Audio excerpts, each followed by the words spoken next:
Voilà, ce soir, c'est notre troisième session. Nous sommes très heureux de vous accueillir, toujours plus nombreux. Ce soir, nous accueillons Véronique Boiron, qui est enseignante, chercheuse en sciences du langage et en didactique du français à l'Université de Bordeaux, également professeure à l'INSPE de Bordeaux et membre du conseil scientifique de l'AGEM que les enseignants de maternelle connaissent bien. Alors, ce soir, Véronique, vous allez nous parler, du langage. Oui. Je demanderai aux collègues de garder leurs questions pour, la fin. Disons que nous allons avoir environ 45 minutes de présentation et à peu près un quart d'heure d'échange. Donc vous gardez bien vos questions pour la fin.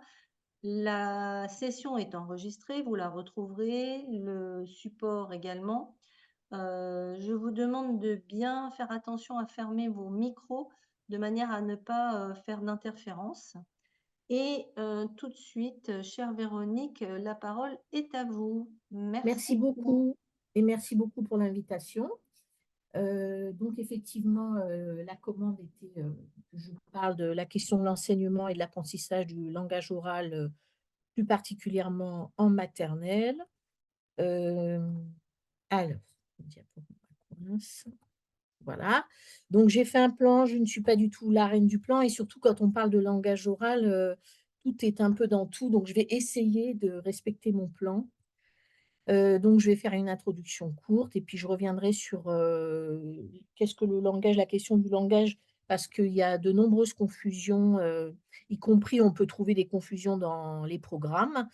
Je développerai quelques points par rapport à ce que montre la recherche sur, l'apprentissage et l'enseignement du langage oral et comme j'ai conçu la conférence un peu sous forme d'entonnoir, à la fin, je descendrai au niveau, de la classe, c'est-à-dire je vais resserrer mon propos. En gros, comment fait-on, demain avec, 30 élèves, certains qui parlent pas du tout, certains qui parlent mais on ne les comprend pas, d'autres qui parlent un peu, d'autres qui parlent beaucoup, enfin voilà. Et donc concrètement, comment on peut faire, pour l'enseigner, pour que les enfants, progressent dans cet apprentissage? Alors, je voulais juste redire quelques éléments, un peu basiques, mais c'est bien de reposer les choses tranquillement. En fait, la question du langage oral est devenue de manière extrêmement progressive et une priorité dans les programmes officiels, ce qui n'était pas du tout une évidence, au milieu encore des années 80. Et là, on a vu, surtout, dans les programmes de 2015, vraiment, un accent mis sur cette affaire de langage oral de l'enfant. Il faut bien différencier les 2 choses qu'ont à faire les enseignants de maternelle. C'est-à-dire les enseignants de maternelle ont 2 choses à faire. Ils doivent continuer à enseigner le langage oral parce que les enfants de maternelle, d'élémentaire et de collège n'ont pas du tout fini d'apprendre à parler. La recherche montre qu'en gros, on a le gros de l'apprentissage du langage oral, il se fait autour de 14-15 ans. Même si on est d'accord, à chaque fois qu'on parle, on continue à apprendre à parler, on progresse. Mais en tout cas, les enfants ont construit l'argumentation par le langage vers 14-15 ans. Donc il faut tout ce temps-là pour que les enfants aient, disons, des compétences assez développées en langage oral. Donc il faut qu'ils continuent à apprendre à parler et parallèlement à ça, en maternelle, ils commencent à apprendre le langage qu'on appelle le langage pour apprendre, c'est-à-dire le langage qui est propre à l'école et qui a comme spécificité d'être surtout un langage scriptural puisque l'école, française, les programmes français insistent beaucoup, beaucoup plus que dans d'autres pays sur, tout ce qui est, l'entrée dans l'écrit, tout ce qui est autour de l'écrit. Alors j'ai pris juste un exemple pour l'illustrer. Je prends l'exemple du vocabulaire de travail, hein, et on voit que très tôt en maternelle, les enfants peuvent entendre entourer, encadrer, surligner, supprimer, barrer, relier. Alors ils peuvent entendre relie et d'ailleurs ça renvoie au verbe relier ou relire, c'est pas si simple à comprendre. Et puis un peu plus tard, ils peuvent entendre résumer une histoire, définir quelque chose, remplir, compléter et tout au long de la maternelle, ils vont entendre des verbes du type tracer, dessiner, écrire, copier et souvent aussi colorier. Et en fait, quand les enfants entendent ces verbes ou ces termes, Eh bien, ça renvoie souvent à, bah, voilà, on a un crayon, un stylo, un feutre, une feuille et donc c'est des activités qui peuvent leur sembler très proches et qui, en fait, renvoient à des activités cognitives très différentes. Mais c'est très difficile pour un enfant de faire la différence à 3 ans, 4 ans entre tracer, écrire, dessiner, écrire, copier, hein. C'est vraiment, et donc là, on a des recherches assez récentes qui montrent que plus les enseignants utilisent un vocabulaire de travail précis, c'est-à-dire qui renvoie c'est-à-dire chaque terme renvoie à une activité ou une tâche scolaire très précise, mieux on aide les enfants à entrer dans ces tâches et à apprendre parce que, ils différencient très tôt, les différentes attentes.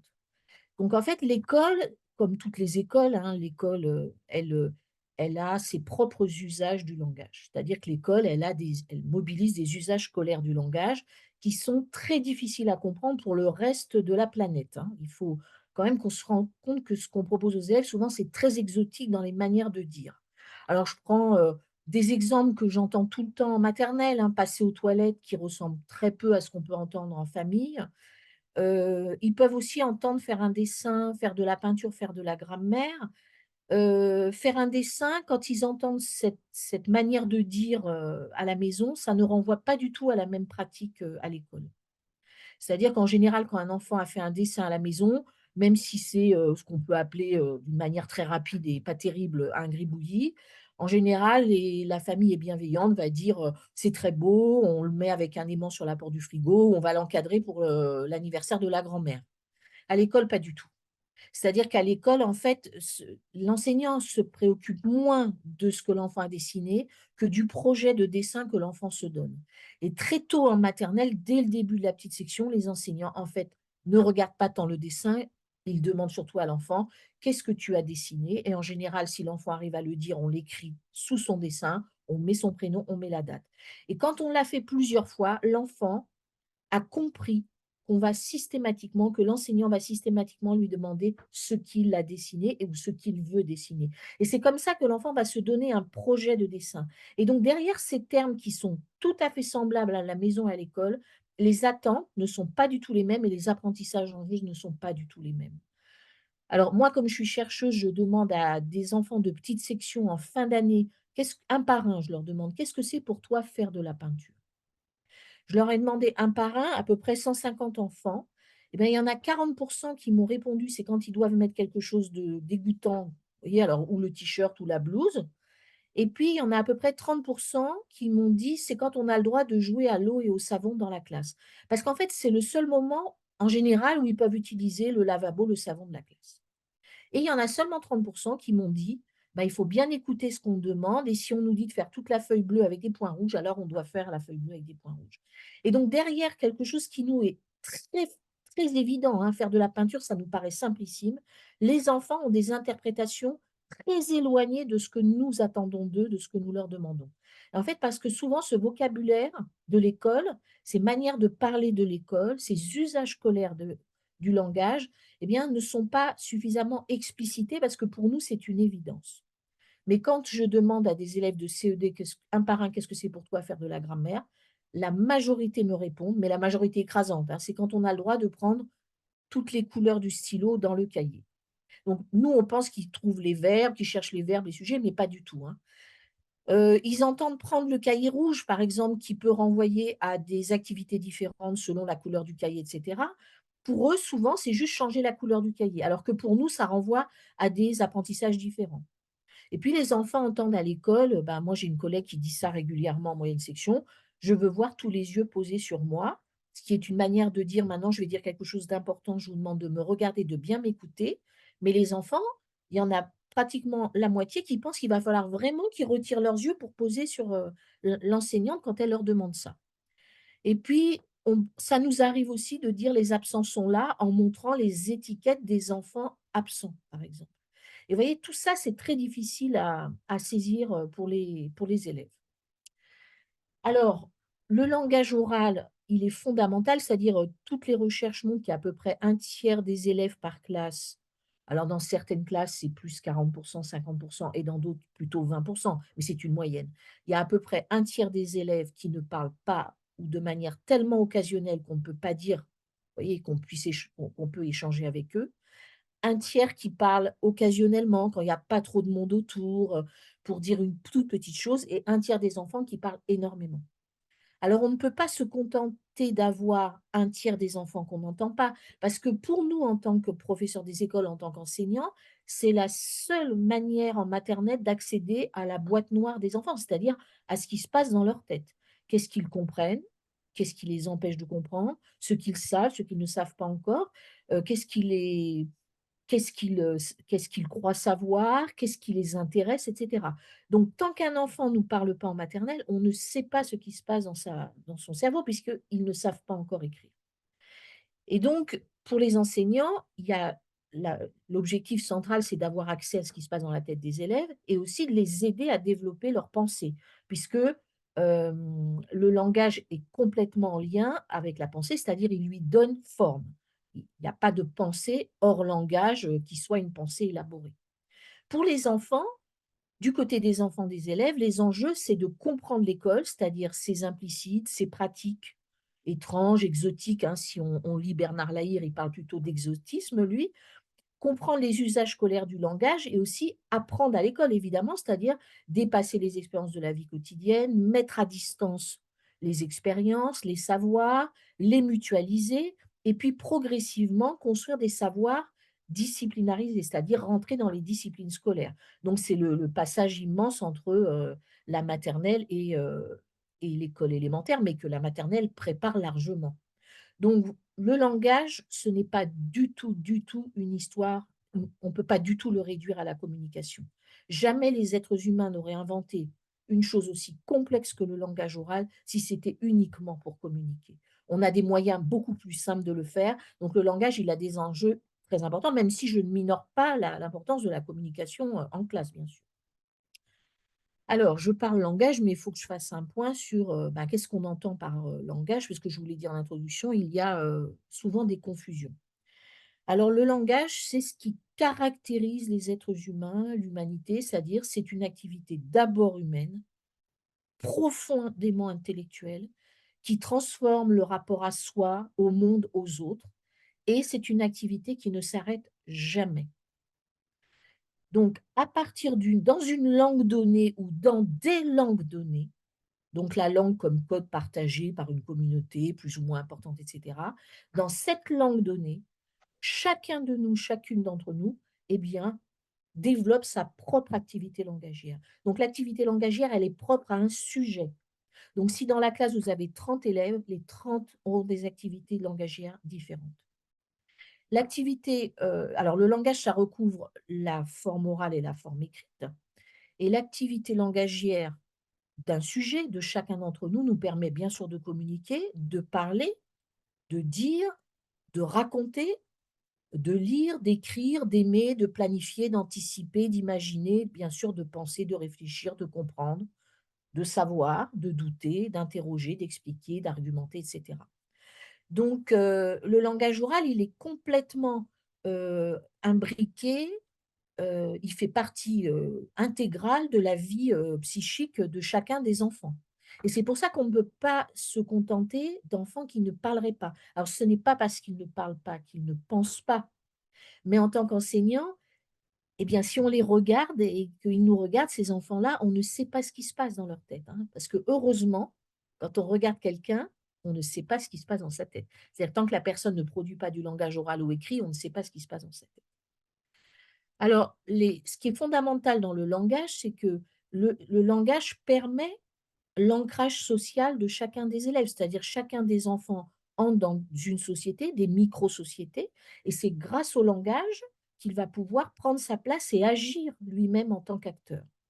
Il y a bien sûr une dimension psychologique, c'est-à-dire le langage, c'est ce qui me permet de savoir qui je suis, qui sont les autres et les points communs que j'ai avec les autres et les spécificités qui sont les miennes qui font que moi, Véronique, je ne suis pas tout à fait pareille que Delphine ou que Richard ou que Farid, et cetera, et cetera. Bien sûr, le langage permet le développement de l'activité cognitive, hein, il assure, tout ce qui relève du cognitif, et le langage permet aussi, et ça c'est très fort dans le langage humain, c'est que, il permet aussi une activité méta. métalangagière, métalinguistique, c'est-à-dire le langage permet de parler du langage. Donc c'est ce et permet de parler de la langue. Donc c'est ce que les élèves font surtout à partir de la grande section, quand ils travaillent sur les sons qu'on entend dans un mot, et cetera. C'est-à-dire qu'avec le langage, on peut parler de la manière dont la langue fonctionne ou les langues fonctionnent. Alors, la première conduite langagière des êtres humains, c'est le récit. Très, très, très loin avant les autres. C'est-à-dire que nous passons, nous, notre temps, les êtres humains, à raconter. Bien plus qu'à nommer, bien plus qu'à décrire, bien plus qu'à argumenter, bien plus qu'à expliquer. On rentre d'une journée de travail, on raconte ce qui nous est arrivé. On rentre de vacances, on raconte les vacances. La voiture tombe en panne, et ben on raconte ce qui nous est arrivé. Donc, on passe notre temps à raconter. C'est-à-dire que le langage permet de dire ce qui n'est pas là, permet de parler de l'absent. Donc, il nous est arrivé quelque chose la semaine dernière, on peut le raconter. Il nous est arrivé quelque chose il y a 15 ans, on peut le raconter. Mais aussi, on peut raconter ce qui n'est pas encore là, l'absent, mais ce qui va arriver. Donc, le langage, c'est ce qui nous permet de nous sortir de les situations ici et maintenant. C'est-à-dire, par bonheur, quand on prend l'avion pendant 12 heures, eh bien, on n'est pas obligé, grâce au langage, de se dire pendant 12 heures: «Je suis dans l'avion, je suis dans l'avion, je suis dans l'avion». Parce que si c'était le cas, on devrait être tous un peu fous, si vous voulez. Donc le langage permet de faire autre chose, d'être ailleurs que, là où est notre corps et ce que fait notre corps. D'ailleurs, il y a des enfants qui le comprennent très vite, hein, qui arrivent à faire croire à l'enseignant qu'ils font quelque chose et dans leur tête, ils sont complètement ailleurs. Alors, je donne un exemple tout simple, puisque l'école demande beaucoup aux enfants de raconter. Raconter une histoire qu'ils ont entendue, la résumer, et cetera, et cetera. Donc là, un exemple de Léa qui a entendu la maîtresse lire plusieurs fois l'histoire toc toc toc et quand la maîtresse lui demande de la raconter à son tour, elle est en moyenne section, elle dit: «C'est l'histoire de 3 marmottes qui vont dans une maison et puis mon papa, il fait toc toc toc et des fois il me porte et c'est moi qui fais toc toc toc». Alors évidemment, si on procède à une évaluation, un peu, vous voyez, très, très formative et cetera, on va dire: «Bah, Léa ne raconte pas l'histoire des des petites marmottes qui vont de maison en maison et qui font toc toc toc». Mais pour moi, là, elle montre du haut de ses 4 ans, évidemment, je ne dirais pas la même chose si elle avait 7 ans, mais du haut de ses 4 ans, elle montre une chose extraordinaire, c'est-à-dire qu'elle a entendu, elle a écouté cette histoire toc toc toc 2 fois, 3 fois et elle en a fait sa propre activité langagière. C'est-à-dire qu'elle l'a mis en lien avec l'expérience de son papa qui, quand il arrive devant la porte, la prend dans ses bras et c'est elle qui fait toc toc toc, elle a le droit de le faire. Et donc elle met en réseau les 2 expériences, l'expérience que lui propose l'album, l'expérience littéraire et l'expérience vécue. Et donc elle ne reste pas passive par rapport à cette histoire, elle est en mouvement, elle est dans une activité langagière.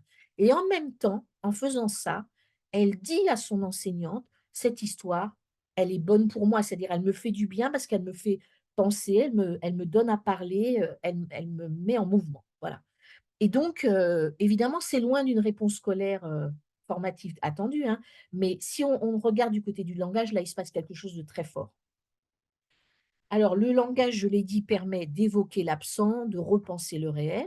Il permet de démultiplier les significations, c'est-à-dire qu'avec un nombre limité de mots dans le dictionnaire, dans une langue donnée, dans des langues données, nous, les êtres humains, nous passons notre temps à inventer de nouvelles significations. C'est-à-dire que les mots du dictionnaire sont non limités, mais nous les agençons différemment, ce qui permet de dire la terre est bleue comme une orange, ce qui permet sans arrêt d'inventer des choses nouvelles. Évidemment, le langage, il permet de mettre ensemble des objets du monde qui ne sont jamais ensemble dans la réalité, dans le monde réel. Mais le langage permet de les faire coexister. Le langage, il permet de dire, alors plus que de parler à l'école, parce que finalement, on peut parler pour ne rien dire. Et l'école, elle attend des élèves qu'ils disent, c'est-à-dire qu'ils prennent l'initiative de la prise de parole et l'initiative d'un contenu qui leur soit propre. Et c'est la grande différence entre la petite section et la grande section. Souvent, en petite section, quand un enfant dit une chose, tous les autres vont dire moi aussi, moi aussi. C'est-à-dire que s'il y en a un qui dit ma maman attend un bébé, eh bien là, vous en avez 25 qui vont dire moi aussi, moi aussi. Bien sûr que ce n'est pas vrai. Mais ils sont en train d'essayer de prendre leur place dans le groupe classe, d'essayer de parler. Et la différence avec les élèves de grande section, c'est qu'on attend des élèves de grande section qu'ils puissent dire quelque chose. C'est-à-dire dépasser, je dis comme les autres, je répète ce que les autres ont dit. Évidemment, le langage articulé, hein, le langage oral ou écrit, on ne le met pas en concurrence avec d'autres formes de langage, c'est-à-dire corporel, artistique. Mais il faut quand même aussi se dire que le langage articulé et surtout le langage oral permet de dire des choses que jamais le langage corporel permettra de dire. Si par exemple je veux dire quelque chose du genre, hier je suis montée dans le grenier, j'ai ouvert, une vieille malle en osier et j'ai retrouvé, le stylo plume qu'on avait offert à ma grand-mère le jour de je sais pas quoi, de sa communion. Avec le corps, ça me paraît très compliqué. Alors peut-être que je suis pas douée, hein, mais ça me paraît compliqué. Évidemment, le langage, c'est aussi la prise de pouvoir et on le voit en grande section, il y a des élèves qui parlent tout le temps, beaucoup, parce qu'en fait, ils ont compris qu'ils avaient, ils prenaient toute la place et qu'ils accaparaient l'attention de l'enseignant. Donc c'est une forme de prise de pouvoir que peuvent avoir dès 5 ans certains élèves par rapport à d'autres. Et puis le langage, c'est ce qui permet de de construire le monde, c'est-à-dire de l'ordonner, de le rendre cohérent par la conceptualisation, la généralisation, la catégorisation, hein. C'est ce qui permet, aux enfants, dans la catégorie oiseaux, à un moment, de mettre des animaux, qui ont des traits communs, bah, par exemple des plumes, et cetera, mais qui peuvent avoir des couleurs très différentes, des tailles très différentes, vivre dans des lieux très différents. Donc le langage, c'est à peu près toutes ces fonctions qu'il remplit, donc c'est, vous voyez, c'est fondamental. Alors oui, je voulais juste ajouter, sur cette diapositive, le fait que le langage n'est pas du tout transparent. C'est-à-dire que le langage, il ne dit pas le monde tel qu'il est. Le langage, c'est quel que soit ce qu'on dise, c'est il construit un point de vue sur l'objet ou sur le monde ou tel objet précis. Hein, il ne le dit pas tel qu'il est. D'ailleurs, si on était tous, ici présents dans la même salle et qu'on se donnait comme objectif de décrire la salle, chacun d'entre nous aurait sa propre description de la salle et donc le langage ne dit pas les choses telles qu'elles sont. Alors ce que montre, la recherche, c'est que, en famille, dans la vie quotidienne, les enfants apprennent naturellement, en mettant beaucoup de guillemets à naturellement, mais ils apprennent naturellement à parler. C'est-à-dire que, à part avoir des parents un peu en bout de piste, si vous voulez, les parents ne se disent pas: «Pendant 6 mois, on va lui dire que des noms. Après, pendant 6 mois, on ajoutera les adjectifs. Après, on ajoutera les verbes et à la fin, on mettra les adverbes». Non, personne ne fait ça. Donc les enfants entendent parler autour d'eux, on leur parle aussi directement, plus ou moins, hein, ça dépend des familles, des contextes, et ils vont apprendre et comprendre le langage de la vie quotidienne. Mais à partir du moment où ils mettent un pied à l'école maternelle, là, on n'est plus dans ces apprentissages informels. C'est-à-dire que là, ça relève d'un enseignement, c'est-à-dire ça relève d'une préparation, de séquences, de séances, de programmation, etc. Parce que ça ne peut plus se faire au hasard des rencontres puisque l'école utilise un vocabulaire tout à fait spécifique, des usages tout à fait spécifiques du langage. Donc ça va être, ça doit être enseigné de manière, programmée. Et après, une fois qu'ils passent en élémentaire, là, on n'est plus dans le semi-formel, on passe dans des apprentissages formels du langage oral et du langage écrit. Alors ce que montre la recherche depuis, c'est très fort depuis, la fin des années 90 et les années 2000, c'est que, les échanges, les interactions orales, les échanges verbaux entre l'enseignant, l'enseignante et les élèves sont fondamentaux. C'est-à-dire que les élèves apprennent à partir du langage produit par l'enseignant, l'enseignante. Peu à peu, ils vont aussi apprendre à partir du langage des pairs. Ils vont apprendre des choses différentes. Mais c'est à travers les échanges que les enfants apprennent. C'est-à-dire que les enfants n'apprennent pas quand ils sont tout seuls devant une fiche, ils n'apprennent pas. Là, on peut vérifier des choses qu'ils auraient appris en amont avec nous, si vous voulez, mais le langage, il est omniprésent. Alors, j'ai repris une citation de Jean-François Alté qui dit: «À l'école, pour l'essentiel, on apprend en parlant». C'est-à-dire un enfant tout seul face, quel que soit l'âge, hein, face à un manuel, face à une fiche et cetera, il peut juste réinvestir peut-être des choses qu'il a appris avant, mais en tout cas, il ne sera pas dans un apprentissage premier. Ce que la recherche montre de manière, formelle maintenant, c'est que c'est alors je parle de l'école maternelle. C'est l'intérêt que l'enfant porte à une situation qui l'amène à développer, à s'approprier des conduites langagières et donc de nouvelles manières de parler, penser, de réfléchir, de dire. C'est-à-dire que la conséquence, la première, c'est que nous, en tant qu'enseignants maternels, on doit se caler sur le projet de l'enfant, ses centres d'intérêt à lui. Et si on lui propose des choses qui sont trop éloignées de ses centres d'intérêt, l'enfant ne peut pas réfléchir, ne peut pas développer son activité langagière, c'est trop loin de lui. Alors, évidemment, en petite section, les centres d'intérêt de l'enfant sont totalement calés sur l'affect, des expériences affectives, les expériences de la vie quotidienne, c'est-à-dire leur monde à eux, ce qui les entoure. Et là, il y a des différences énormes entre les enfants, hein. Il y a des enfants qui, à 3, 4 ans, ont des centaines d'expériences du monde, hein. Ils sont allés au restaurant, ils sont allés au cinéma, ils ont pris l'avion, ils sont allés à la montagne, à la mer, ils sont allés dans des bibliothèques et cetera, et à côté, dans la même classe, on peut avoir des enfants qui ont quelques expériences du monde. Donc en fait, ce qui est très d'une expertise extraordinaire en maternelle du côté des enseignants, c'est d'arriver à se caler sur le projet de l'enfant, sur ses centres d'intérêt et progressivement l'amener vers le projet proposé par l'adulte. Et c'est ce qu'on attend des enfants de maternelle, c'est-à-dire qu'ils se rapprochent du projet proposé par l'enseignant si celui-ci n'est pas trop éloigné quand même de ses centres d'intérêt. Alors je n'ai pas du tout la langue de bois, mais je vais dire que la semaine dernière, par exemple, j'étais dans une école maternelle qui proposait aux enfants, de travailler, sur, tous les continents et en moyenne section. Et moi, je regarde quand même des enfants totalement désœuvrés parce que c'est tellement loin d'eux. La manière de le présenter est tellement abstraite, si vous voulez. Et là, on n'arrive pas du tout à les faire rentrer dans le projet, donc on ne peut pas leur permettre de développer cette activité langagière.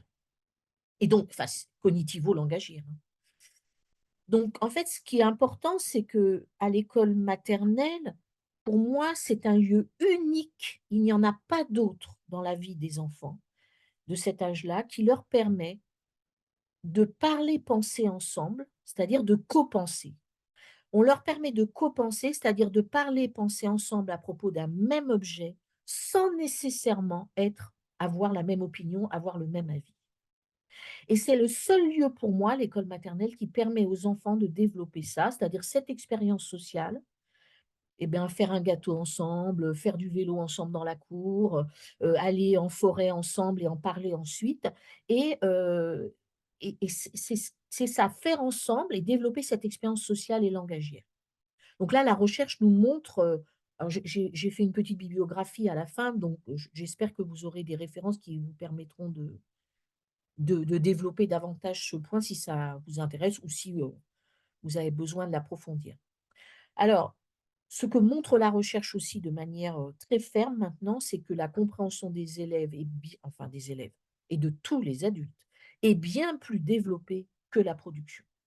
Bon, moi je parle anglais, espagnol, italien, je comprends pratiquement tout en italien, je parle très mal italien. Je comprends très bien l'anglais, je le parle pas trop mal et donc les enfants, c'est pareil. Ils comprennent beaucoup plus de choses qu'ils ne sont capables de dire. Donc la première conséquence pour vous, c'est de vérifier la compréhension de chacun des élèves.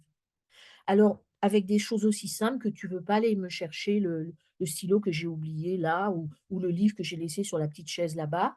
Si l'enfant revient, même s'il ne dit rien avec le livre ou le stylo, il vous montre qu'il comprend et donc ça, c'est la première chose qui est importante, c'est de s'assurer qu'ils comprennent tous. La production, elle viendra.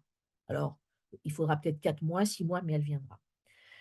Alors, il ne faut pas oublier non plus ce que montre la recherche, c'est que entrer à l'école maternelle, c'est une aventure à haut risque.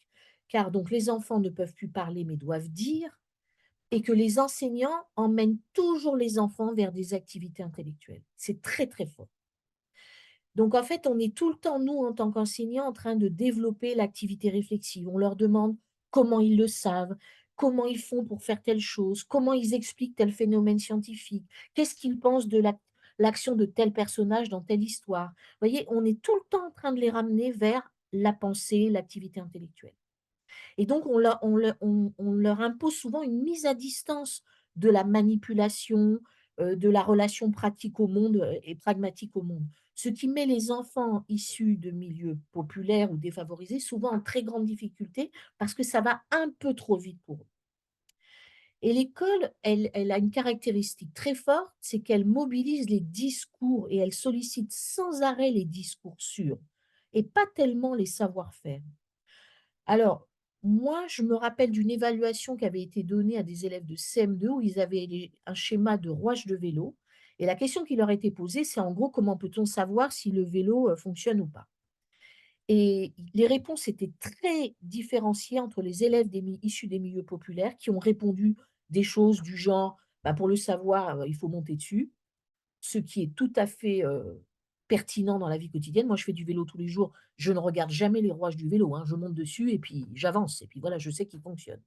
Et puis d'autres élèves qui avaient compris que peu importe, l'école n'attend pas de savoir si les élèves savent faire du vélo. Ce qu'elle attend d'eux, c'est la lecture du schéma et d'être capable de mettre à distance cet objet, vous voyez? D'en parler différemment. Donc ça, il faut beaucoup de temps pour y arriver. Il faut tout le temps de la maternelle et au moins tout le temps de l'école élémentaire. Et on peut attendre des élèves qu'ils arrivent, la plupart d'entre eux, qui parviennent à le faire. C'est en cinquième, c'est bien. En cinquième, quatrième, c'est bien. Mais souvent, vous voyez, l'école, elle le demande avant, alors ça va souvent trop vite. Ce que montre la recherche aussi, c'est que le langage des enseignants est une redoutable machine à penser. C'est-à-dire qu'effectivement, les enseignants en tant qu'enseignant, vous passez votre temps à vous donner à entendre à vos élèves votre propre activité intellectuelle. C'est-à-dire, vous leur expliquez comment vous faites pour écrire, comment vous faites pour lire, comment vous faites pour compter, comment vous faites pour comprendre telle histoire, comment vous faites pour interpréter tel phénomène scientifique, physique, etc. Donc, vous leur donnez à entendre votre pensée et ils ont besoin de l'entendre pour pouvoir comprendre comment on fait pour penser, comment on fait pour élaborer une activité intellectuelle, parce que ça ne peut pas venir comme ça spontanément. Vous donnez à entendre votre langage est une redoutable machine à penser quand vous dites ce que vous savez, comment vous le savez, quand vous expliquez, quand vous explicitez. Donc, vous voyez, les enfants, ils ont accès à ce qui se passe dans votre propre boîte noire. Alors, au début, ils vont dire comme vous. C'est normal, ils ne peuvent pas dire autrement puisqu'ils sont en train d'apprendre à penser. Et puis petit à petit, il y en a un, une, qui à un moment donné va dire: «Ben, moi je ne le vois pas comme ça» ou «Moi je ne ressens pas ça» ou «Je ne pense pas tout à fait la même chose» et qui va faire un pas de côté. Et vous voyez, c'est comme ça qu'ils vont autonomiser leur activité langagière et intellectuelle, petit à petit. Et c'est ce qu'on attend à peu près voilà, en ce moment, en grande section, vous voyez, milieu d'année de grande section, ben, c'est ce qu'on attend des élèves. C'est trop tôt chez les petits. Ça ne veut pas dire que certains n'y arrivent pas, hein. Il y en a qui arrivent déjà chez les petits. Mais en tout cas, on n'attend pas de tous les élèves de petite section qu'ils arrivent à le faire. Ce qui serait formidable, c'est qu'ils parviennent tous à le faire avant d'aller en école élémentaire. Et puis, votre langage est aussi une redoutable machine à penser parce qu'à chaque fois que vous proposez des reformulations et des commentaires, vous donnez à entendre à vos élèves, un mot n'est pas égal à un objet n'est pas égal à un mot. C'est-à-dire qu'il y a différentes manières de parler d'un même objet, d'une même situation, d'une même expérience. Vous voyez, le langage n'est pas figé. On peut le dire de différentes manières et ça donne des points de vue différents sur l'expérience ou l'objet. Donc en fait, quand vous faites tout ça, quand vous explicitez, quand vous dites ce que vous en pensez, quand vous expliquez, quand vous dites ce que vous savez et comment vous le savez, eh bien, vous donnez à vos élèves des outils pour qu'ils puissent penser, parler, dire, réfléchir. Et tout ça, c'est parce que pour la plupart des enfants, c'est la première fois hein, que ça leur arrive. Et donc tout ça, c'est fondamental. Et pour moi, c'est ce qu'il y a de plus intéressant, à l'école maternelle, vous voyez? C'est ces moments où l'enseignant dit: «Ben, voilà moi comment je comprends l'histoire. Voilà comment je comprends l'attitude de tel personnage. Voilà comment je comprends ce qui s'est passé». Alors on a mis des objets voilà, dans l'eau, il y en a qui se trouvent tout au fond et il y en a qui restent en haut. Comment on peut expliquer ça? Voilà. Et ça ne veut pas dire qu'on donne les réponses aux enfants. On leur montre un chemin pour réfléchir. On émet des hypothèses devant eux et on leur demande: «Qu'est-ce que vous en pensez, vous?» Et la première fois qu'on demande aux élèves: «Qu'est-ce que vous en pensez?» c'est très difficile, hein, pour un petit de 3 ans, 4 ans de répondre à cette question. Il y a même des adultes qui n'y arrivent toujours pas, hein. Donc alors, vous voyez, à la fin, j'ai posé une question, alors peut-être un petit peu hypocrite, hein. Est-ce qu'on peut trop aider un élève en maternelle dès qu'on est dans des activités intellectuelles, cognitives, où il y a des choses vraiment que les enfants ne peuvent pas penser sans l'aide de l'adulte? Ben, pour moi, la réponse, c'est non. Alors, c'est pour ça que je vous dis, la question, elle est un peu hypocrite, parce que pour moi, la réponse est non. Mais on pourra en reparler si vous avez envie. Alors, évidemment, quand je vous ai dit tout à l'heure que les enfants apprenaient à parler, à réfléchir et développaient leur activité langagière à partir de leur centre d'intérêt, le rôle de l'enseignant, c'est bien sûr pas de maintenir l'enfant dans les expériences familiales quotidiennes et dans leur centre d'intérêt, proche, affectif. C'est progressivement, les enseignants vont extraire l'enfant de ses expériences premières, ressenties, ou ils renvoient systématiquement à la famille ou à la vie quotidienne. Puis petit à petit de mutualiser les expériences, et bien sûr le rôle de l'école, c'est de permettre à chaque enfant de démultiplier les expériences du monde. C'est-à-dire grâce, au cinéma, à la littérature, savoir ce que c'est aller à la montagne alors qu'ils n'y sont jamais allés, savoir ce que c'est, aller dans un musée alors qu'ils n'y sont jamais allés. Donc ça, c'est le rôle de l'école de permettre tout ça. Et puis, bien sûr, le rôle de l'école, à travers les échanges langagiers, c'est de construire et de généraliser les grandes expériences humaines. Alors à travers la littérature, mais aussi à travers l'éducation physique et sportive, c'est-à-dire l'amitié, la peur, l'ennui, la solitude, l'amour, voilà, tout ce qui nous traverse, nous, qu'on soit des petits enfants de 3, 4, 5 ans ou qu'on soit des adultes. Donc ce qui fait notre humanité, et donc ce qu'on bon, voilà, ce que l'éducation nationale entend par les valeurs de la nation qu'on doit transmettre aux élèves.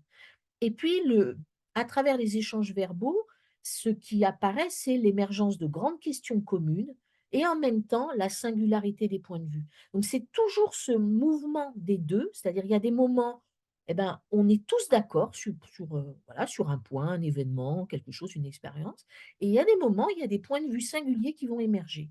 Mais c'est pas les 30 enfants ne vont pas avoir chacun un point de vue singulier.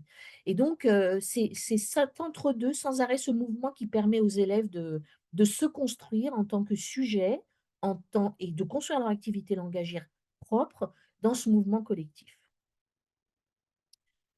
Alors, je pense que je suis bien au niveau du timing. Donc j'avais dit que j'allais, aller vers, le quotidien de la classe, c'est-à-dire demain, comment on fait avec 30 enfants, peut-être plus, et cetera, et voilà, qui sont, certains parlent, d'autres pas du tout.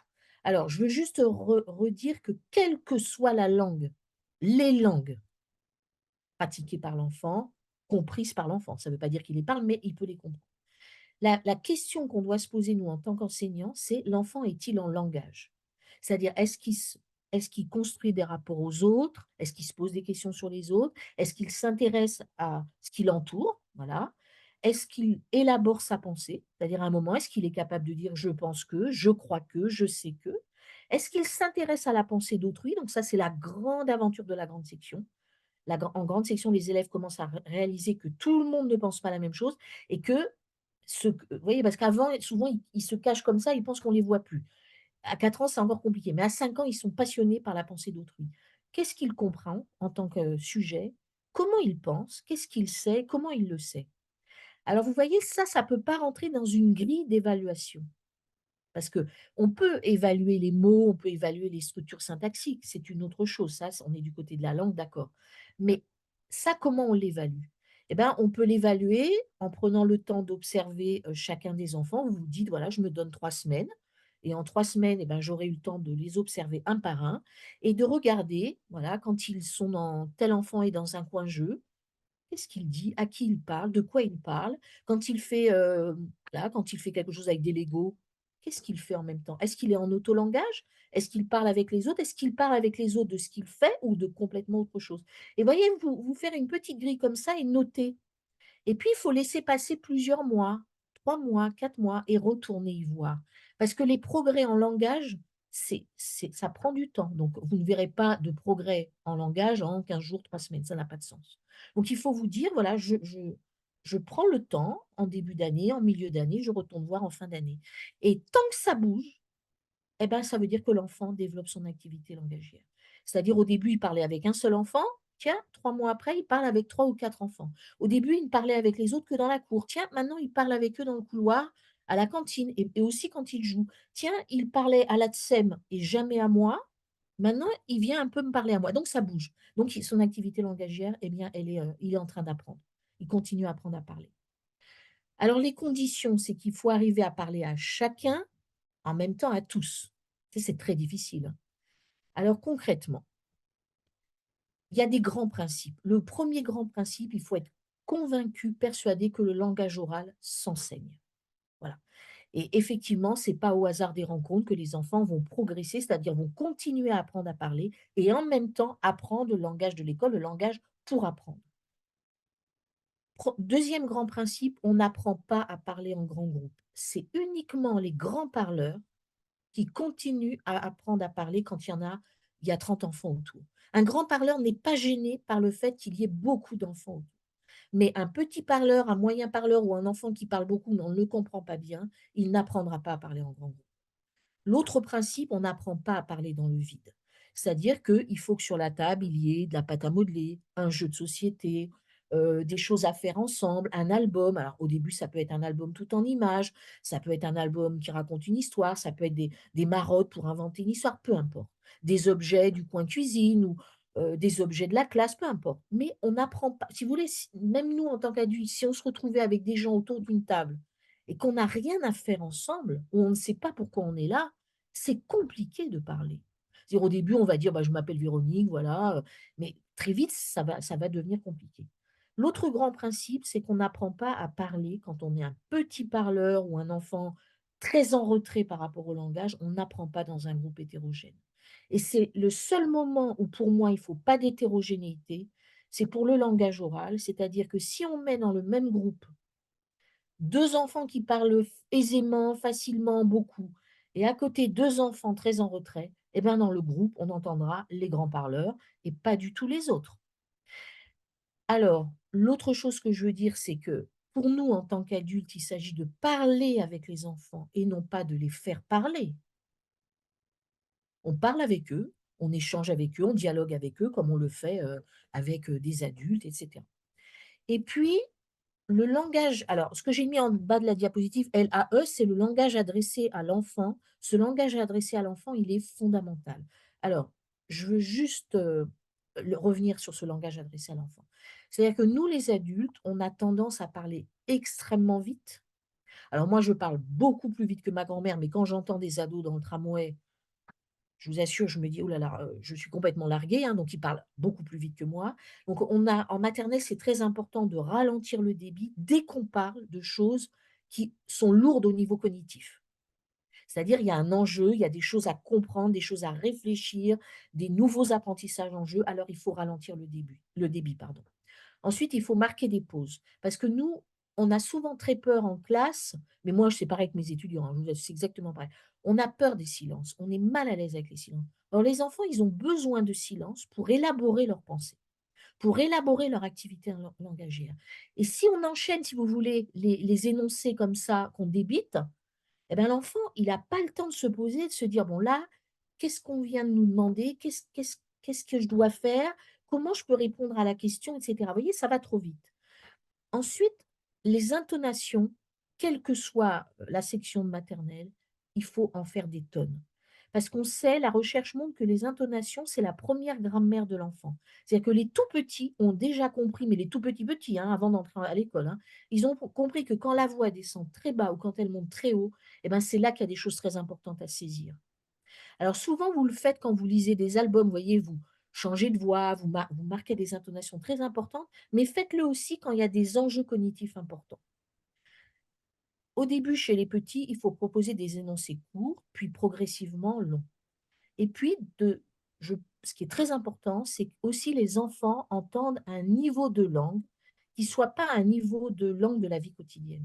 Alors, 2 fois 10 minutes dans la journée, 20 minutes dans la journée. Après, c'est vous qui choisissez si vous préférez 2 fois 10 minutes, 20 minutes. Et puis surtout, à quel moment? Ça, c'est chacun est libre. Il y en a, je sais qu'il y a des collègues qui le font au moment de l'EPS, d'autres qui vont le faire au moment des rituels. Enfin, ça, chacun est libre. Ou là, vous allez adresser à l'enfant un niveau de langue qu'il n'a pas l'habitude d'entendre, sauf s'il est issu d'un milieu extrêmement favorisé. Où là, vous allez utiliser la double négation, sujet inversé, le passé simple, vous voyez, des temps, le conditionnel, c'est-à-dire des choses qu'ils n'ont pas l'habitude d'entendre dans la vie quotidienne. Mais là, l'enjeu, ce n'est pas de comprendre quelque chose qui est lourd au niveau cognitif. Il faut que ce soit, vous voyez, on est au niveau de la communication. Il n'y a pas d'enjeu lourd. Et là, il faut qu'ils prêtent attention à la langue. Et puis petit à petit, en grande section, vous allez pouvoir leur proposer au moment des rituels, de vous voyer, de vous appeler madame et vous aussi vous allez les vous voyer, vous allez les appeler madame, monsieur et petit à petit, vous allez voir qu'ils vont même changer de posture physique parce que quand on vous voit, quand on appelle quelqu'un madame, monsieur, vous voyez, on se tient droit, on est dans le contrôle. Alors ça peut être au moment, de l'appel, de la cantine, vous voyez, des choses aussi simples que ça. Et puis, je voulais revenir, sur l'histoire des groupes. Donc ce qui est très important, je vous dis alors évidemment, c'est proposer des ateliers avec, des groupes homogènes, c'est-à-dire ne pas mélanger des grands parleurs avec des enfants très plus en retrait et surtout des plus petits groupes, c'est-à-dire à certains moments, ça peut être avec 2 enfants, des moments 4, des moments 6, en essayant d'éviter d'aller au-delà de 6, parce que du coup, au-delà de 6, ça devient compliqué pour des enfants de prendre la parole. Évidemment, le groupe, il est homogène temporairement. Vous, votre souhait, c'est de vous dire: «Là, j'ai un enfant que je n'entends quasiment jamais dans la classe, voire même pas du tout et j'espère que d'ici 4, 5 mois, je vais pouvoir le mettre dans un groupe où les enfants parlent un petit peu». Vous voyez? L'idée, c'est qu'ils ne restent pas dans le même groupe homogène toute l'année. Mais le principe fondamental aussi, c'est la régularité et la fréquence. C'est-à-dire que proposer un moment de langage avec les enfants où ils jouent, ils font quelque chose en pâte à modeler avec vous, un jeu de société, peu importe, une construction, peu importe, une expérience scientifique, bon, peu importe. Ce qui est important, c'est la régularité et la fréquence. C'est si vous le faites une fois tous les 15 jours, une demi-heure, 40 minutes, ça ne sert à rien. En fait, ce qui est important, c'est d'arriver à le faire 2 fois dans la semaine avec le même groupe. Ce qui veut dire, chers collègues, que vous ne le proposez pas à vos grands parleurs, parce qu'ils n'ont pas besoin de l'atelier langage. Eux, ils continuent à apprendre à parler dans le grand groupe. Donc régularité et fréquence, 2 fois par semaine. Il vaut mieux faire 2 fois par semaine 10, 15 minutes que, vous voyez, une fois tous les 15 jours, 40 minutes, où là, on n'aura aucun effet. C'est important de réfléchir, au fait qu'il faut leur proposer toujours 2 fois à l'identique la même chose. C'est-à-dire vous proposez un jeu de société, par exemple le lundi, vous reprenez les mêmes élèves le jeudi ou le vendredi, et ben, vous reproposez le même jeu de société. Vous leur proposez de faire, je ne sais pas, Boucle d'or et les 3 ours en pâte à modeler le lundi, et ben, vous leur reproposez le jeudi ou le vendredi de refaire Boucle d'or et les 3 ours en pâte à modeler. Pourquoi? Parce que quand on est face à de l'inconnu, quelque chose, vous voyez, qui est nouveau, eh bien, on n'arrive pas à parler en même temps. Donc le lundi, les enfants vont faire Boucle d'or et les 3 ours en pâte à modeler. Et ce que vous attendez quand vous leur reproposez le jeudi ou le vendredi, c'est qu'en même temps, ils parlent. C'est-à-dire, vous voyez, qu'ils arrivent à dire: «Ah bah, pour faire Boucle d'or, il faut que je fasse la tête, que je fasse les bras». Vous voyez, tout ce que vous aurez, vous, proposé en langage, lors du premier atelier. Donc c'est très important en maternelle que les enfants ne soient pas face à de l'inconnu. Quand ils sont face à de l'inconnu, ils ne peuvent pas parler. Ils sont comme nous, hein, en même temps.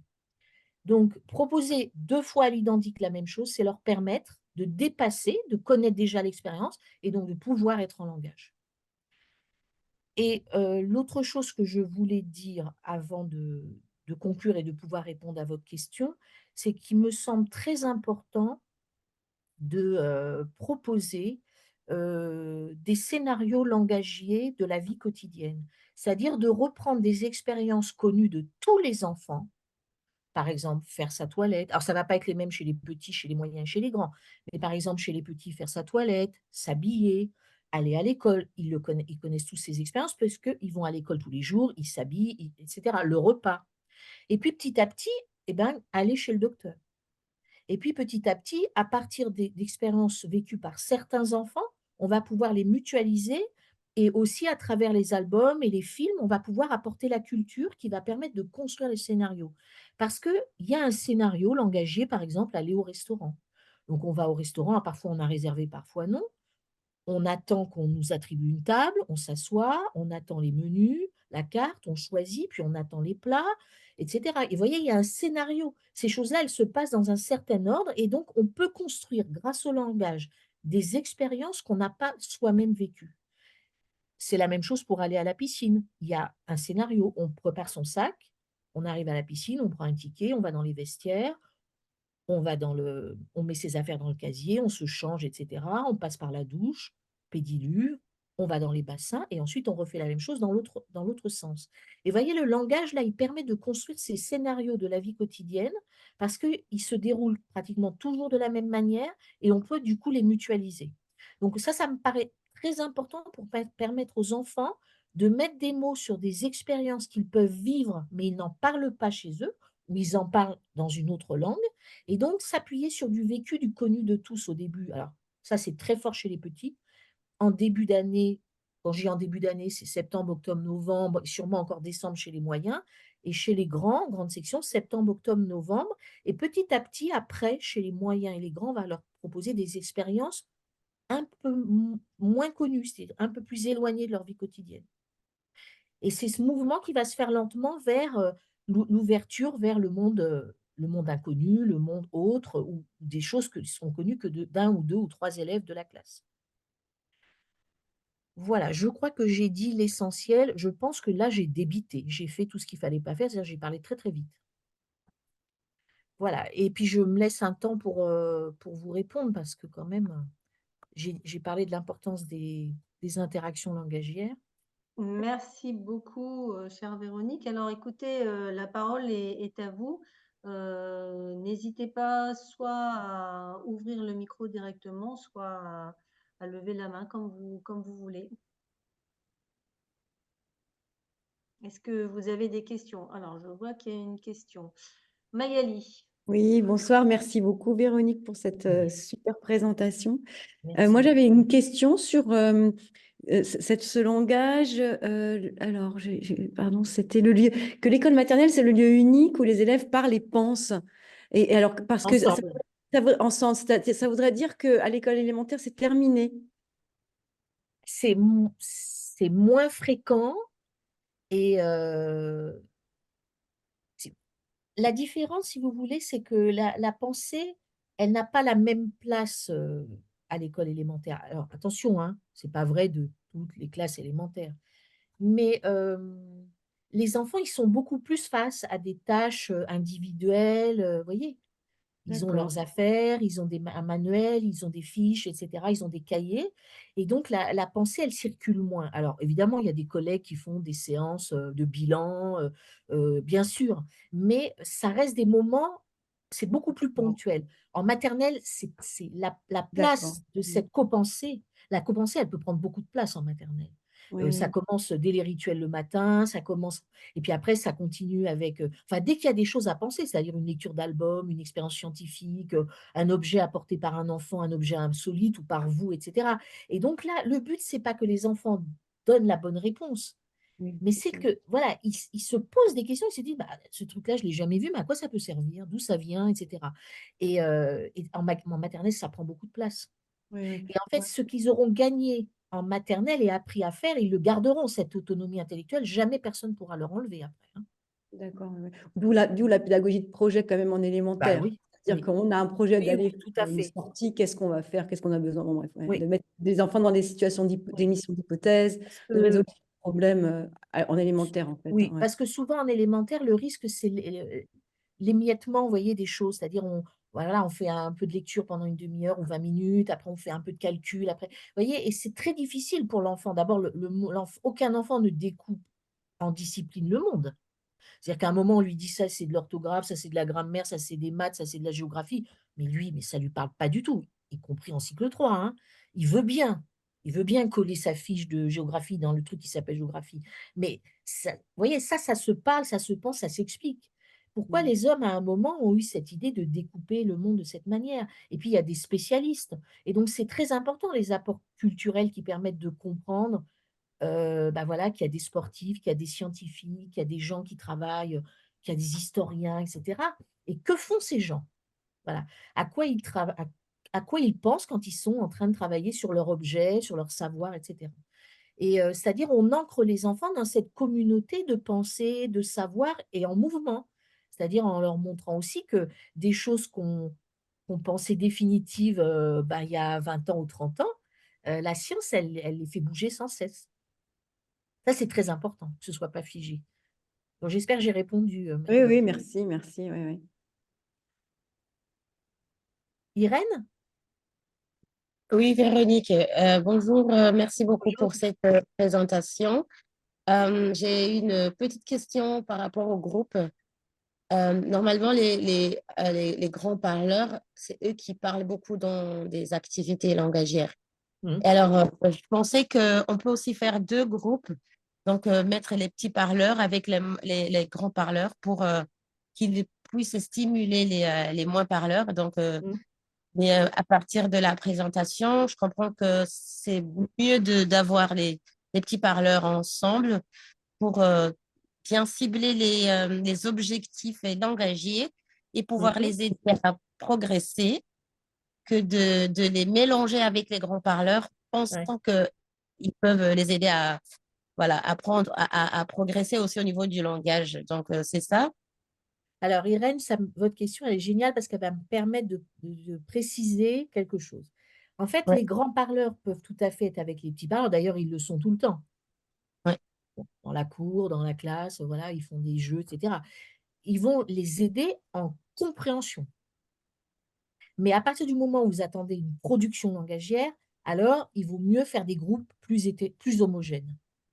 Parce que sinon, en production, les grands parleurs, bah, ils vont parler, parler. Et c'est très compliqué pour un enfant. Si on lui dit à 3, 4, 5 ans, tu écoutes et tu ne parles pas, ben non, c'est bizarre dans un atelier langage de dire ça à un enfant. Donc, si vous voulez, ils ne peuvent pas être dans le contrôle et se dire, je me tais et j'écoute les copains. Ils sont trop petits. Donc, effectivement, en production, il vaut mieux faire des groupes homogènes. Alors, au début, c'est très déroutant, hein, parce que si vous mettez ensemble des enfants qui parlent peu, pas du tout, eh ben, les ouais. premières fois, la Ça personne n'a qui parle, bah, c'est vous. Et en fait, vous sortez de votre atelier au bout d'un quart d'heure en vous disant, c'est absolument génial ce truc-là, personne n'a rien dit, et j'ai parlé tout le temps.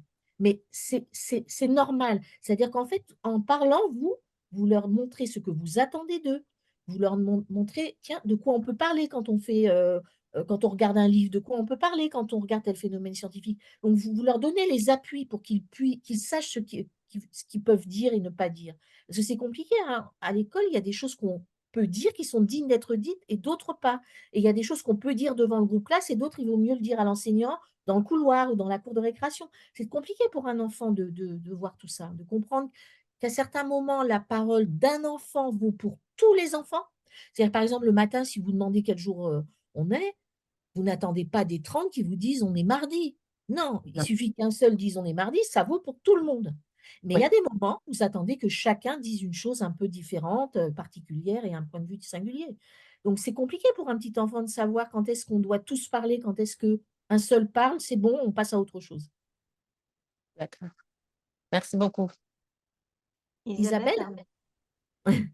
Bonjour, merci beaucoup Bonjour. pour cette présentation.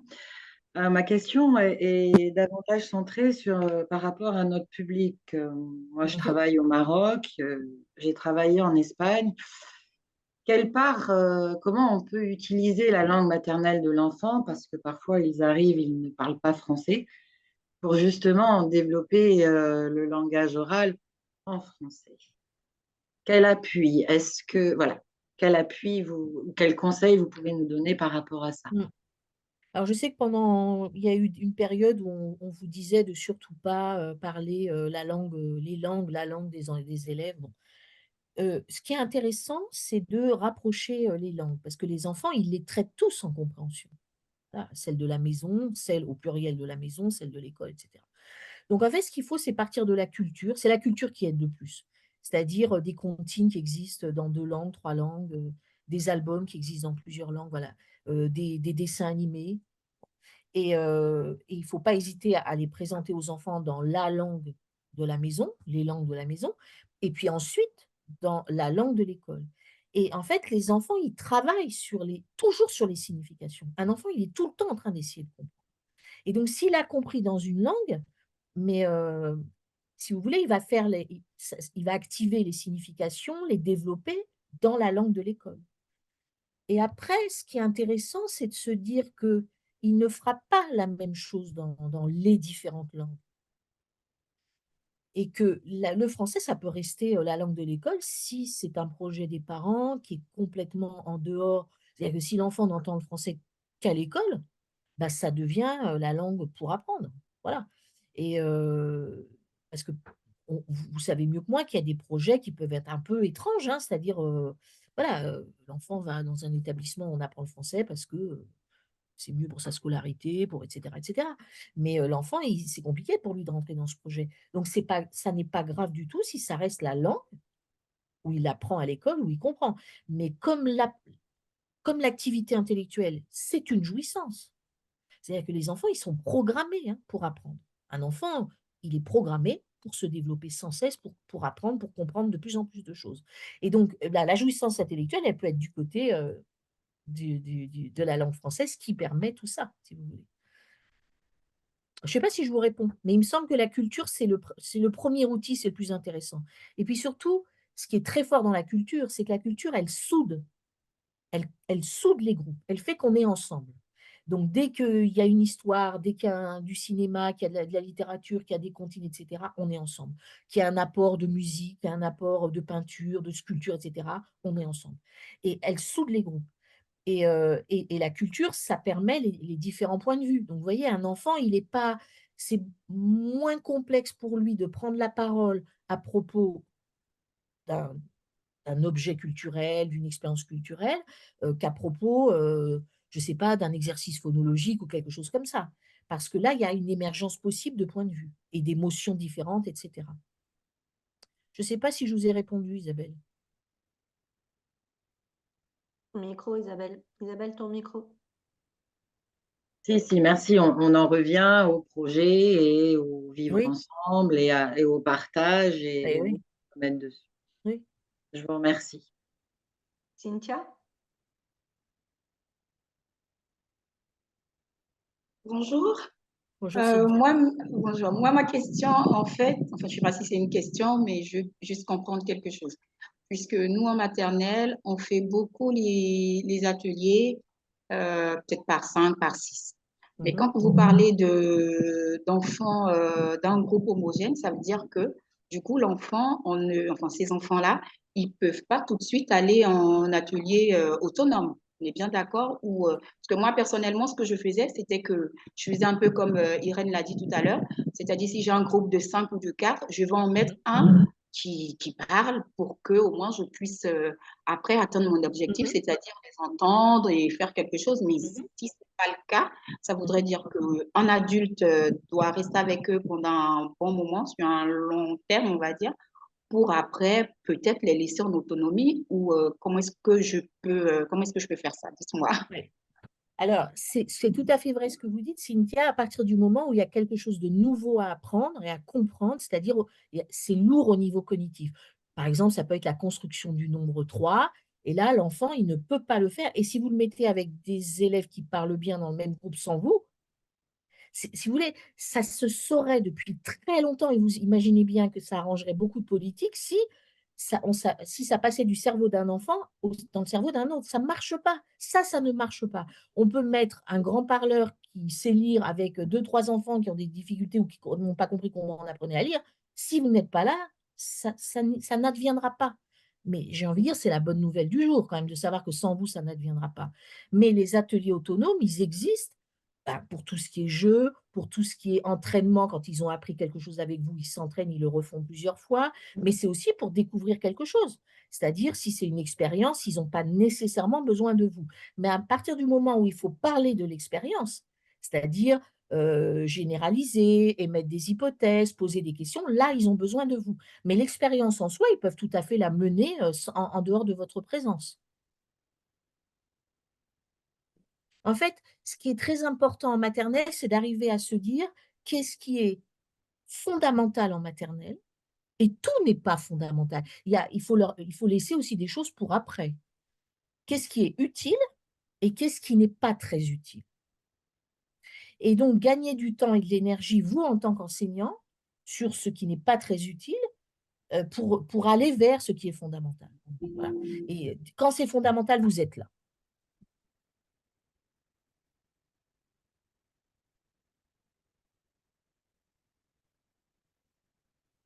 Florian? Bonsoir. Bonsoir. Déjà, merci pour la présentation. J'avais une question par rapport au support utilisé pour que les enfants acquièrent le vocabulaire, pardon. est-ce que vous avez une expérience de, je sais pas, l'utilisation, il y a beaucoup de formations sur passer par le langage des signes, par exemple, par le pictogramme ou des choses comme ça. Est-ce que vous avez eu l'occasion d'avoir, je sais pas, des études dessus ou des choses qui montrent si ça a un réel intérêt ou pas? Mhm. Alors, vous avez compris, j'ai pas la langue de bois, donc je vais y aller franco. Alors, moi, je suis très à l'aise, je ne vends rien, hein, je n'ai pas de méthode. En fait, c'est les enfants apprennent à parler, donc apprennent des mots nouveaux, des structures nouvelles, donc la langue, hein, du côté de la langue, quand ils s'intéressent à ce qu'on leur propose. Et donc, le vocabulaire, les structures ne peuvent pas arriver à devenir en dehors de tout intérêt porté à une situation, porté à un objet. Et donc, alors évidemment, ponctuellement, vous pouvez tout à fait avoir besoin pour tous vos élèves qui connaissent le mot rugir, parce que vous allez travailler sur des animaux, etc. Et vous attendez d'eux qu'ils comprennent tous rugir. Alors, le comprendre, est-ce que vous attendez d'eux qu'ils l'utilisent tous, qu'ils le produisent tous? Ça, c'est à vous de voir. Parce qu'il y a des moments, on a besoin juste qu'ils comprennent. On n'a pas besoin qu'ils utilisent des mots qui peuvent être très loin d'eux, etc.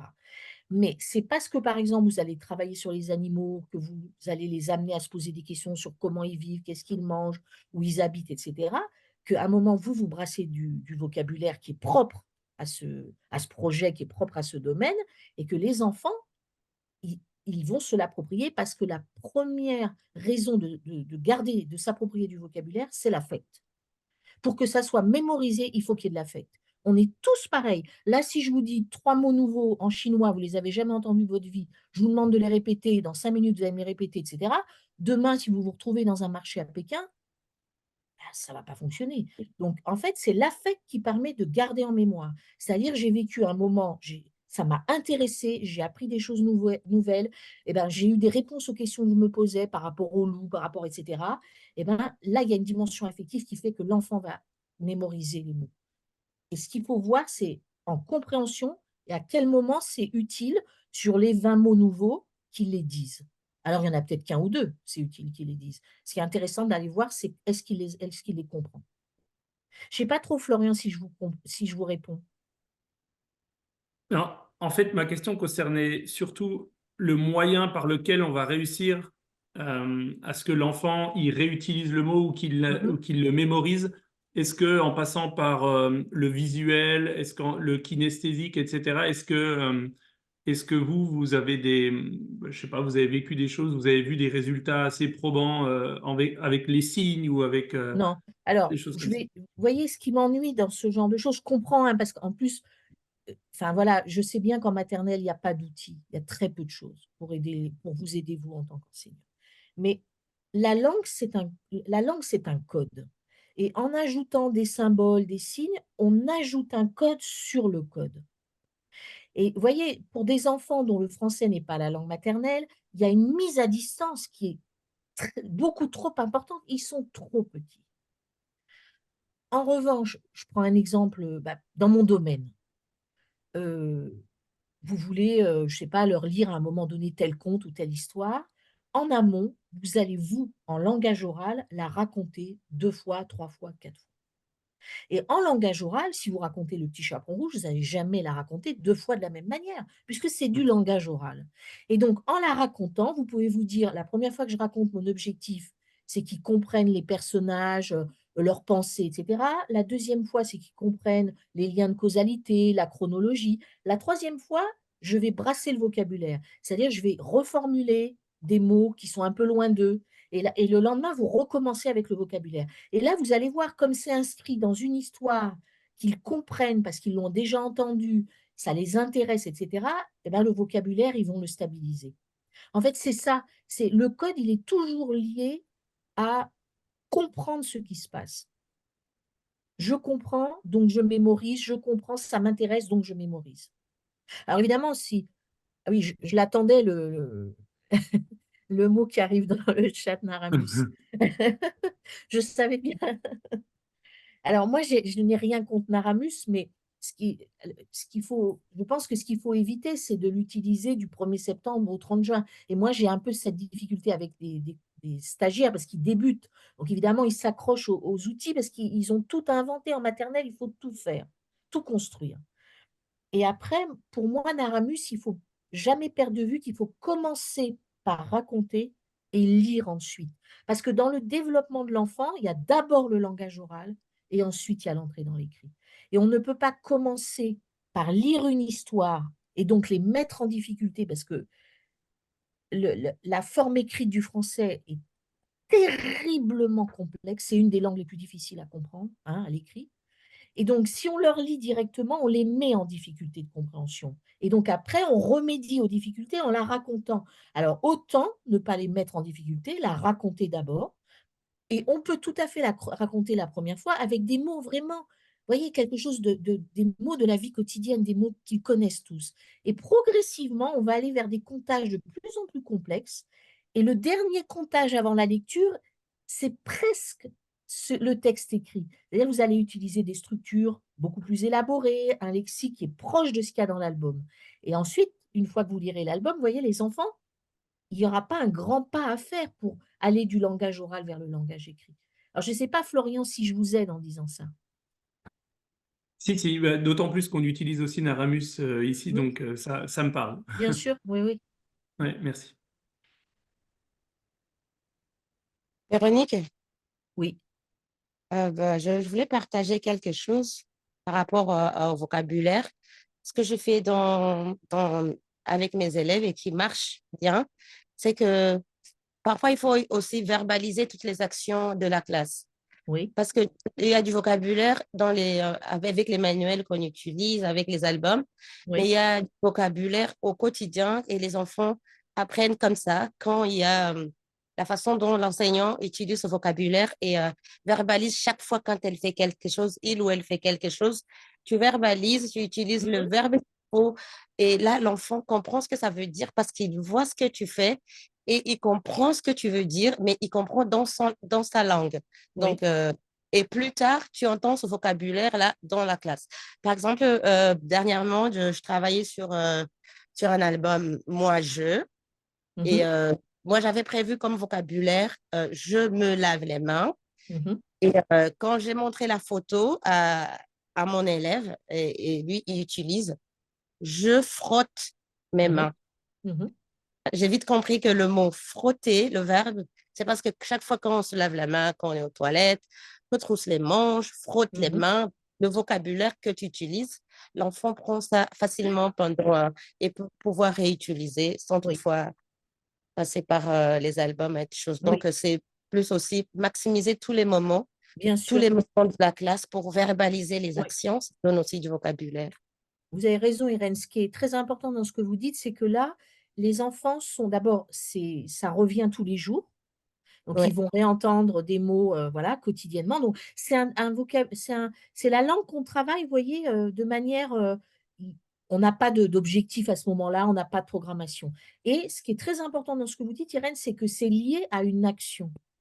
C'est-à-dire que oui, l'enfant, il se lave vraiment les mains. L'enfant, il va vraiment, je ne sais pas, attacher, remonter sa fermeture éclair. L'enfant, il va vraiment attraper le ballon. Donc, il s'est lié à une action. Et ensuite, la troisième chose importante que vous dites, Irène, c'est que vous parlez des verbes. Les verbes, oui, c'est 40% du lexique, hein, du français. Alors que souvent, dans les manuels, ils ont un peu tendance à aller vers les noms, etc. Les verbes d'action sont fondamentaux. Et plus ils sont fréquents, plus ils sont difficiles à comprendre. Donc en français, par oui, exemple, le verbe faire, il est redoutablement complexe à comprendre et à utiliser parce qu'on l'utilise pour tout. Vous voyez, on va faire une machine, on va faire de l'essence, on va faire le Guatemala, on entend les gens dire ça, hein. On va faire un gâteau. Alors évidemment, ça n'a pas du tout le même sens. Donc plus les verbes sont fréquents, plus ils sont difficiles à comprendre. Donc ça ne sert à rien d'aller chercher des choses, vous voyez, des mots rares, des verbes très rares. Il vaut mieux que les enfants comprennent des verbes qu'ils vont entendre tout le temps, mais qui vont avoir des sens différents avec le contexte dans lequel ils sont produits. Donc, les verbes, ils sont fondamentaux et c'est les actions parce que les enfants les mènent. Et donc, pour moi, les séances de PS, c'est fondamental pour ça. Parce qu'ils font. Et donc, il faut qu'ils en parlent et que l'enseignant parle de ce qu'ils font. Voilà. Et donc, c'est intéressant à partir des photos, des petits films que vous prendrez au moment de l'EPS, après qu'ils regardent et qu'ils disent, hein, comment ils font, ce qu'ils ont fait, etc., etc. Merci Alors, il y a beaucoup. quelqu'un qui m'a posé une question Naïma, dans le chat, Oui, raconter j'allais l'histoire la avec le relayer. support imagé. Mm. Pardon, Naïma. Et donc, je voulais répondre parce qu'en fait, il me semble que quand vous prenez un album en maternelle, enfin, il me semble, comme vous voyez, je suis plus toute jeune, j'ai une expérience qui fait que oui, je peux dire que la première chose que vous entendez en général, c'est fait voir montre. C'est-à-dire que les enfants, en fait, ce qui les intéresse dans les albums, c'est pas tellement les histoires, ce sont les images. Et comme ils ont beaucoup de mal à comprendre le texte, mais c'est pareil quand le français est leur langue maternelle, hein, c'est exactement la même chose, eh ben, ils s'accrochent aux images. Et donc, ils vont traiter l'image. Alors, moi, je sais qu'il y a un élève de grande section qui, il n'y a pas très longtemps, la maîtresse lui a dit, Véronique va revenir et vous allez lui raconter l'histoire de l'album un par un. Et il a commencé à me raconter, avec les images sous les yeux, l'histoire d'un escargot. Dans le texte, il n'y a pas une seule fois le mot escargot. En revanche, lui, il avait vu que sur chaque image, il y avait un petit escargot. Ce que moi, je n'avais pas vu, parce que c'est une décoration et ce n'est absolument pas l'histoire d'un escargot. Donc, les enfants traitent les images. Alors, quand vous racontez, c'est mieux qu'ils soient uniquement en train d'écouter votre activité langagière et la langue. Et il n'y a rien d'autre à faire que d'écouter pour essayer de comprendre le plus possible. Sinon, ils vont s'attacher aux images et ils vont décrocher sur l'écoute. Merci beaucoup, Véronique. On a largement dépassé le temps. Oui, On pourrait rester merci des à vous heures en tout encore, cas. hein. Merci pour les questions. Voilà, je vous rappelle qu'on aura une prochaine session ce jeudi avec Eric Flora qui parlera du bien-être pour bien apprendre. Vous aurez également une autre session sur le langage, mais plus tournée vers le plurilinguisme le 26 mars. Donc, bien écoutez, je vous dis merci pour votre présence à tous et à toutes. Et encore merci vraiment, Véronique Boiron, Merci à pour vous. Merci pour ce l'invitation. magnifique temps qu'on a passé ensemble sur le langage.